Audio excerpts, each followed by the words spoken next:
region wasn't quite the birthplace of the American coal industry. Richmond, Virginia may be able to claim that title, but we were an early adopter. Miners began digging into the side of Mount Washington in 1760, just a couple of years after Pittsburgh got its name. Back then, it was called Coal Hill.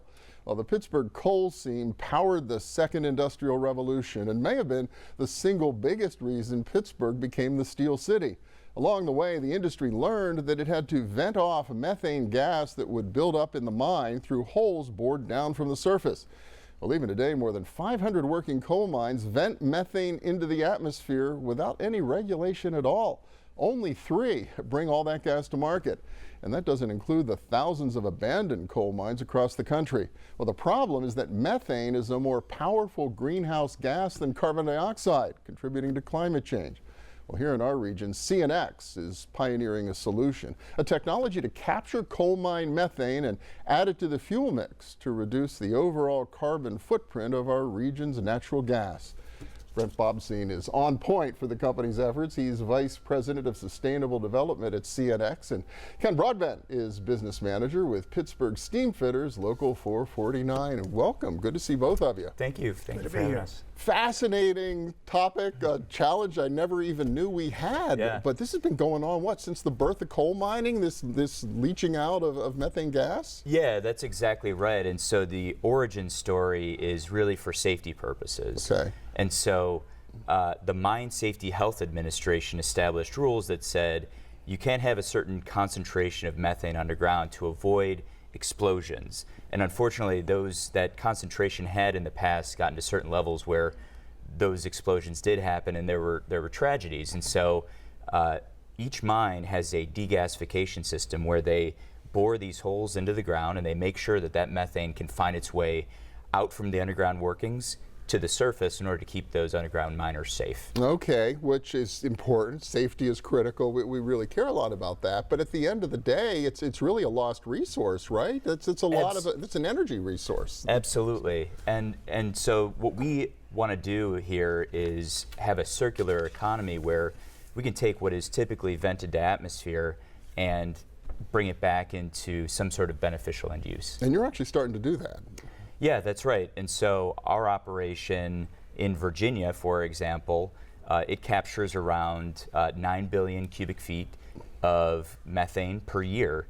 And to put that into context, that's the equivalent greenhouse gas impact of planting around the state of Massachusetts, a brand new forest the size of the state of Massachusetts. One coal mine? One operation one operation, one coal mine in Virginia. We're capturing the amount of methane, greenhouse gas impact that the entire state of Massachusetts if you had a brand new forest. Wow, so a lot of potential here if this could be scaled up. Yeah, that's exactly right. If you look at the United States, the Global Methane Initiative and Global Energy Monitor estimate around 80 million metric tons carbon dioxide equivalent per year in the United States is currently vented to atmosphere from coal mines, and that's the equivalent of a brand new forest about the size of the state of Montana.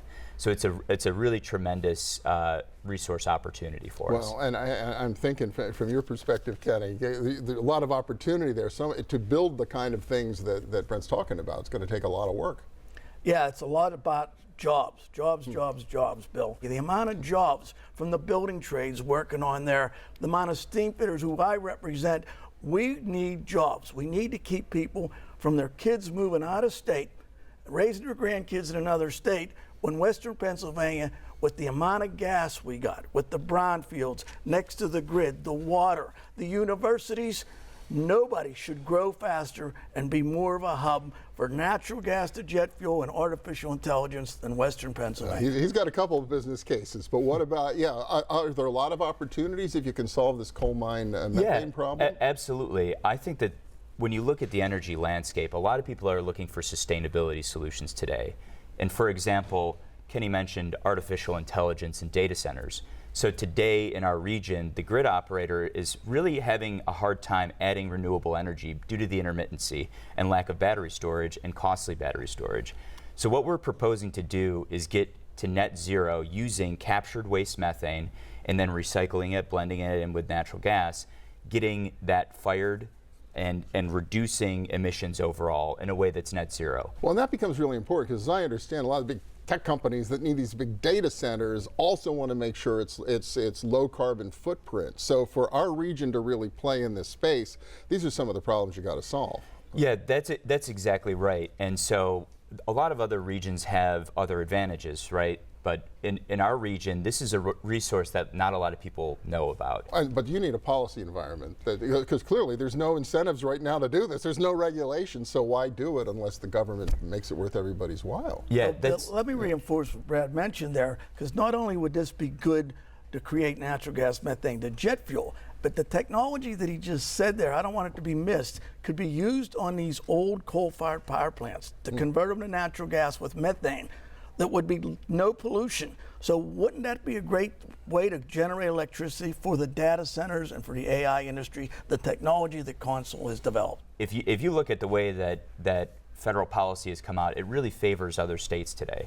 It favors people with the resources that are corn states, or maybe in the Southwest that they've got plentiful sun. We have an option here to provide a sustainability solution to the communities that have been hardest hit by the energy transition. We're talking about the coal communities that have really been left behind. Well, it's an exciting opportunity for our region. We'll have to see what happens on the policy side to make it all a reality. We really appreciate it. Thank you. CNX Appreciate it. And the Steamfitters. Thank you. Yeah. Appreciate it. Next up, big hopes for the hydrogen economy as a clean energy solution, and it's beginning to happen right here in our region. Please stay with us.